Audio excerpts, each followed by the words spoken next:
Guerreiros da minha banda, eu preciso que vocês olhem bem pra cara esta pessoa sorridente aqui atrás de mim. Ele chama-se Magib Naouef Lawar. Não sei se estou pronunciando o nome dele corretamente, mas entretanto estamos no Brasil, falamos português e eu vou pronunciar assim. Esse sujeito, ele falou lá no Tribunal de Justiça de Minas Gerais a seguinte frase, presta atenção. Todo relacionamento mantido entre o acusado, um homem de 35 anos, e a menor, uma criança de 12, não decorreu de ato de violência, coação, fraude ou constrangimento, mas sim de um vínculo afetivo consensual com prévia aquiescência dos genitores da vítima. Aí ele já chama a criança de 12 anos de vítima. Então ela foi vítima, certo? Da vítima e vivência aos olhos de todos.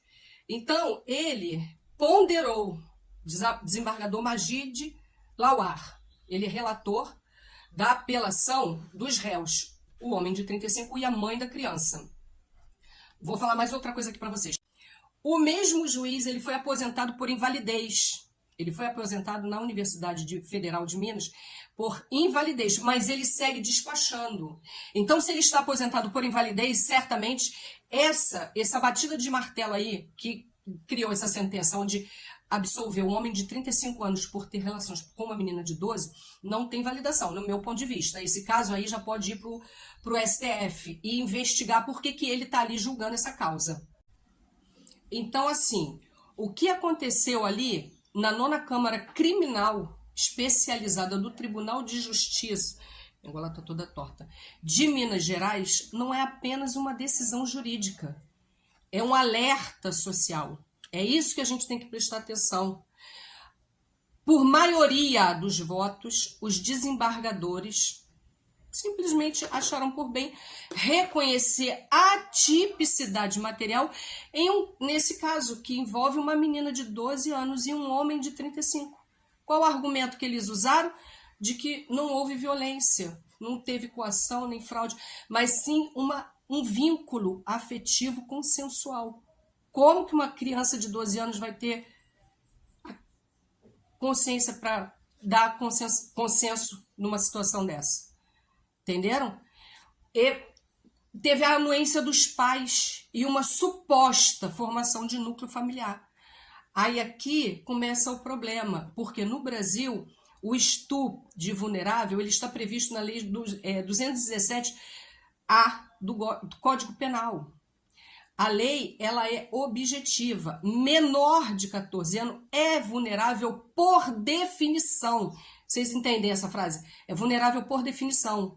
Não importa se houve consenso, tem consentimento, não importa se os pais deixaram, se a mãe permitiu. Isso não importa. Se havia convivência pública, se todo mundo sabia do caso deles, é uma vulnerabilidade da criança. Uma criança de 12 anos, ela não tem maturidade emocional, psicológica ou maturidade jurídica para consentir esse tipo de situação com um adulto de 35. Isso não é opinião ideológica, isso é fundamento legal.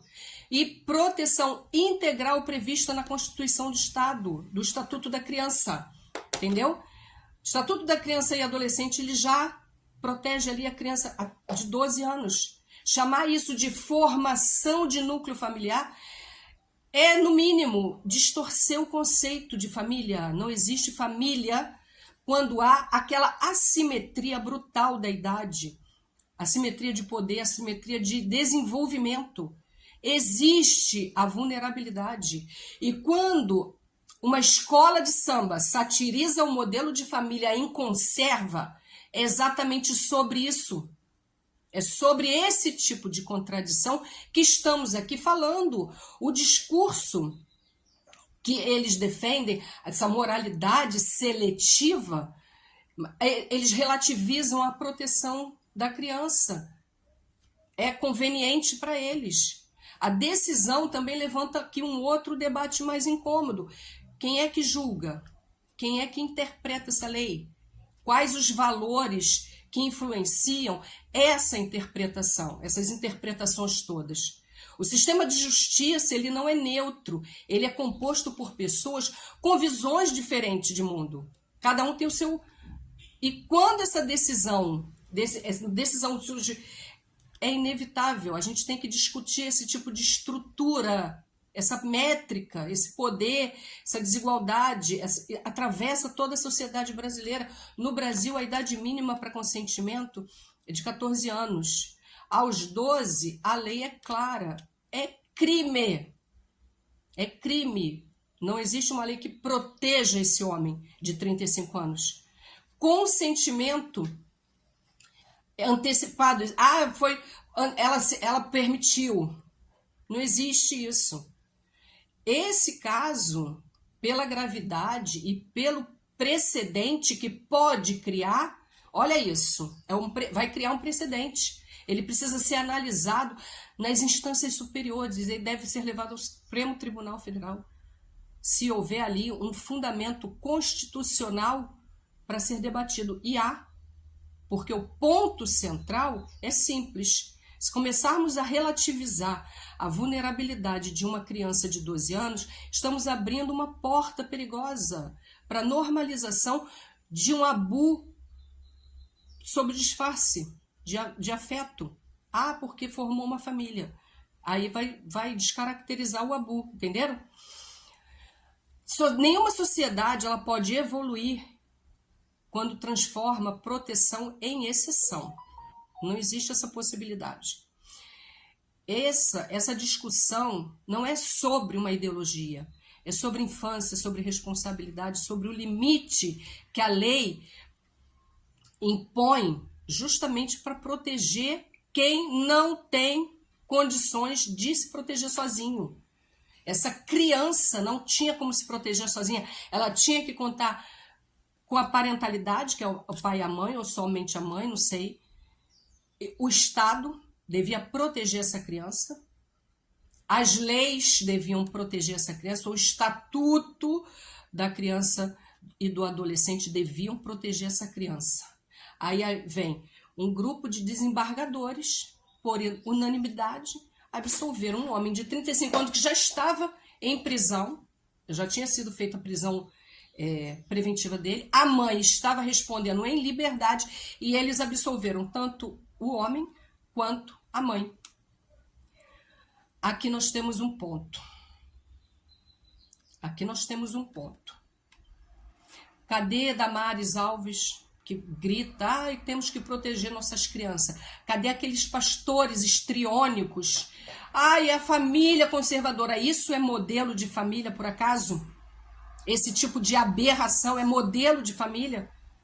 Como que um juiz que foi aposentado por invalidez continua despachando? Quero saber se ele ganha 2 salários. O salário de aposentado e mais o salário pelos despachos que ele faz. Cadê o Dino? Cadê o Flávio Dino para ver aí esses penduricalhos? Tá aposentado, fica em casa. Vai ficar em casa, vai brincar com os netos? Não, até nem vou botar aqui nesse ponto. Vai jogar dama na praça, vai fazer uma viagem, vai fazer uma excursão para uma igreja aí qualquer. Agora, um homem que se julga capaz de julgar um caso desse para absolver um homem de 35 anos que formou uma família, vamos falar assim, formou uma família com uma criança de 12. Quando essa menina de 12 anos, hoje criança, quando ela tiver entre 25 e 28 anos, ela vai reconhecer o que foi que aconteceu, ela vai querer se separar dele. E nós já sabemos o que vai acontecer. Não vai ficar comigo, não vai ficar com ninguém. Ou, se ela gerar um filho com ele e for outra menina, a gente também sabe o que vai acontecer. É sobre isso.